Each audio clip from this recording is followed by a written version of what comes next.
Your food is not expensive by accident. It's expensive because someone else already bought it, not from your market, not from your farmers, from your future. China doesn't need to grow food to control it, because it already owns the farms, the water, the contracts, and the supply chain that decides who eats and who waits. One country saw hunger once and decided it would never happen again, no matter what it costs the rest of the world. That country is China. 1.4 billion people, only enough farmland to feed half of them. An impossible equation. Unless you don't play the farming game, you own the board. For China, hunger isn't an economic statistic. It's memory. The Great Leap Forward. 15 to 45 million dead. A generation that ate tree bark, that chose which child got the last bowl of rice. That trauma became policy. That fear became strategy. Never depend, never beg, never be vulnerable. Either you control the food, or the food controls you. While your country debates farm subsidies, China bought the farms. Not in China. In your hemisphere. Ethiopia, 10,000 hectares of fertile land. Chinese companies. Brazil, soybean fields to the horizon. Chinese state enterprises. Kazakhstan, wheat farms larger than small nations. Chinese exports. Total 10 million hectares of foreign soil under Chinese control. An area the size of South Korea. But here's what they don't show. The local farmers displaced. The water tables dropping. The communities protesting. This isn't investment. It's extraction with paperwork. Now watch the infrastructure trap. China builds a port in Sri Lanka, a railway in Kenya, a highway in Pakistan. The countries get development. China gets food corridors, control over how food moves, where it's stored, when it's shipped. The Belt and Road Initiative isn't just about trade. It's about creating arteries that pump food back to China. Every port, every rail line positioned to serve one master. When conflict comes, when sanctions threaten, these corridors become lifelines. While others panic about shipping routes, China already owns them. Now the most shocking strategy, hoarding.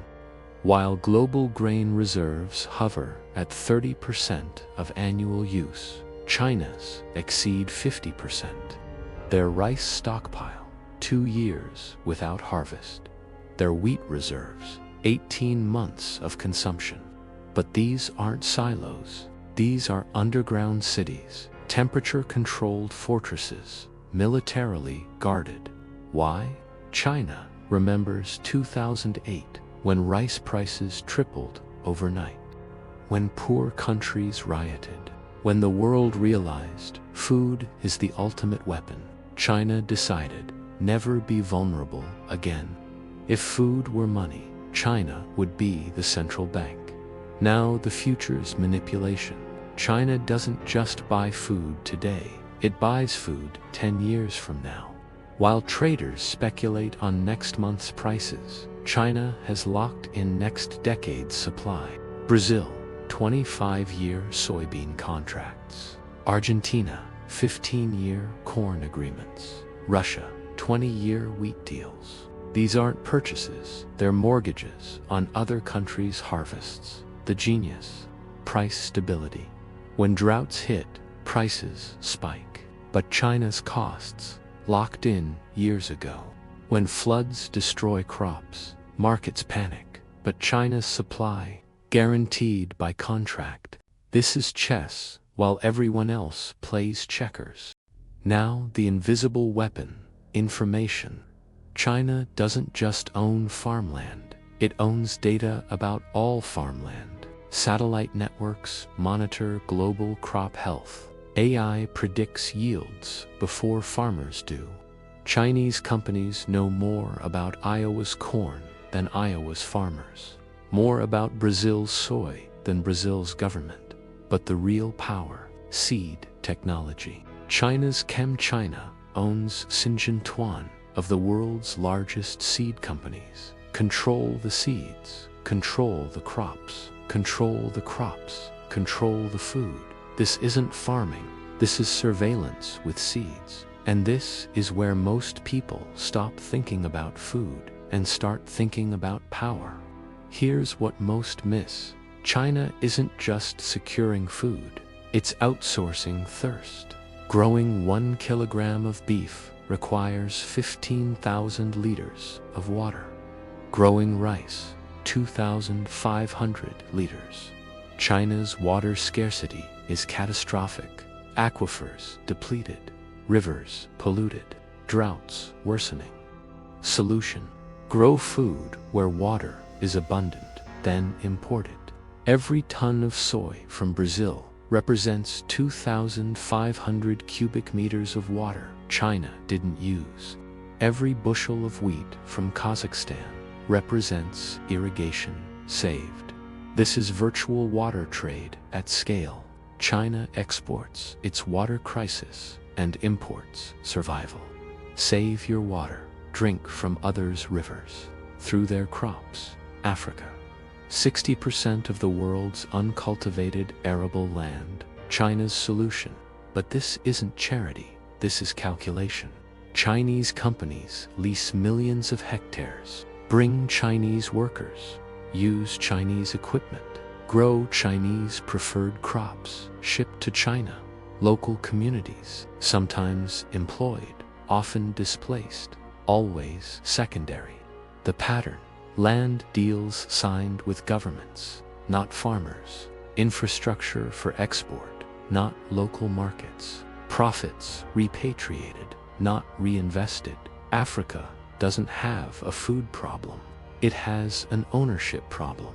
The ultimate irony: Africa exports food to China while importing food from elsewhere. Food following money, not need. Now the military dimension. Taiwan, the red line. What if conflict erupts? Sanctions will come. Blockades attempted.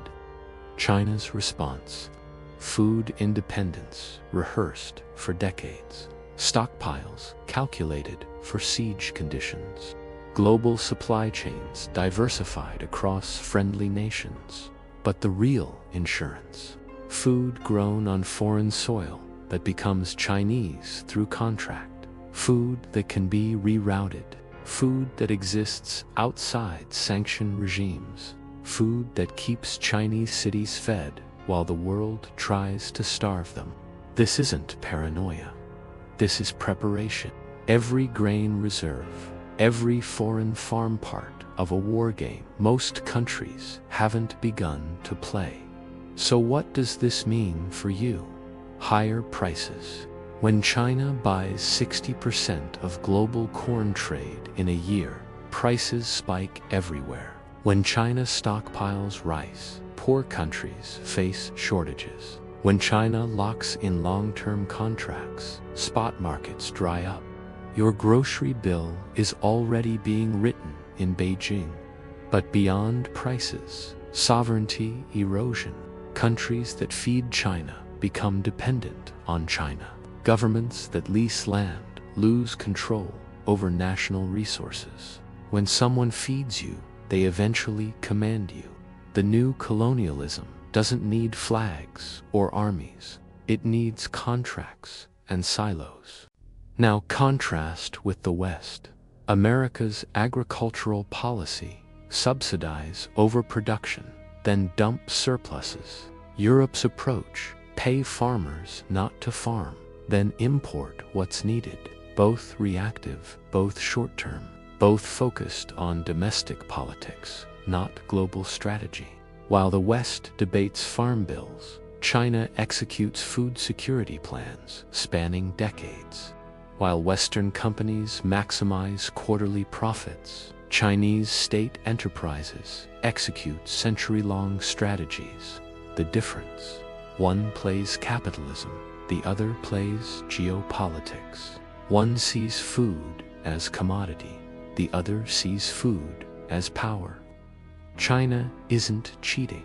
Everyone else is just late. As climate change reduces arable land, as water scarcity worsens, as population grows, the competition for food will intensify. China's strategy: secure first, negotiate later, control supply, influence demand. But other nations are waking up. India restricting exports, Argentina taxing agricultural shipments, Vietnam hoarding rice. The response to China's strategy: food nationalism, every country for itself. The globalization of food. A brief historical moment. We're returning to food blocks, spheres of agricultural influence, and at the center, China, having positioned itself before anyone realized the game had changed.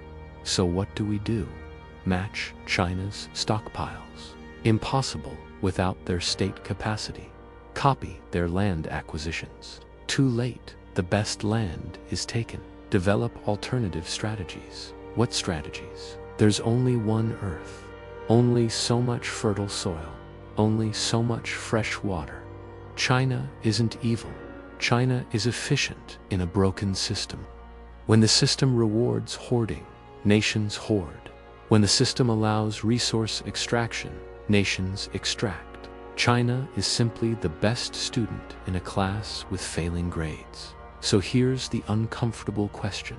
If food becomes a weapon, should any country be allowed to control it? Or is China simply doing what every powerful nation wishes it had done earlier? Tell me in the comments, is this smart planning or the most dangerous strategy of the 21st century?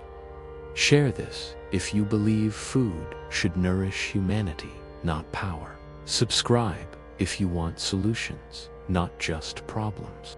Because the silent war for food has begun, and neutrality is no longer an option.